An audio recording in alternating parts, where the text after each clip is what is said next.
Her ser vi forsøgsopstillingen til destillationen af hvidvin.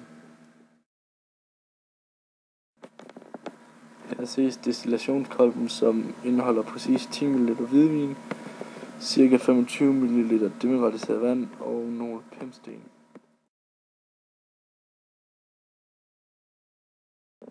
Her kommer destillatet igennem kølesvandsrør, hvor det bliver afkølet og kommer tilbage på flydende form og videre ned i målekolben. Det skal lige siges, at der burde være parafin på bøjningen, som går ned i målekolben.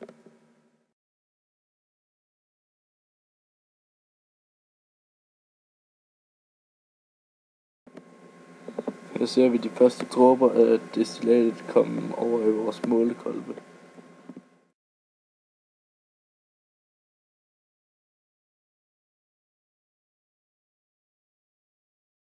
Vi lavede en blanding af kaliumdikromat og koncentreret svovlsyre, som blev varm, og derefter kunne vi oxidere etanol med den opløsning, og derefter titrere opløsningen.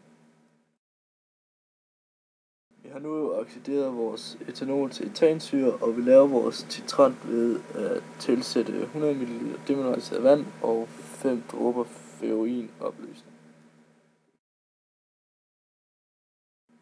Vi brugte ammoniumjernsulfat som titrator, og målet er at gå fra en grøn farve over til en petroleumsfarve, og så videre over til en lettere lyserød farve.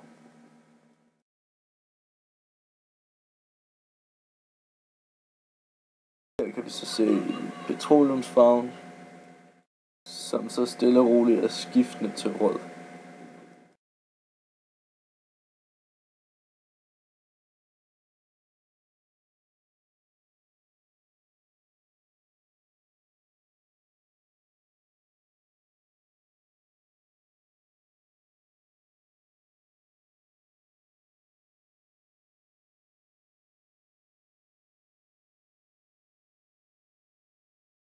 Her har vi opnået vores ønskede farve, og vi aflæser på buretten, hvor meget titrator der er brugt.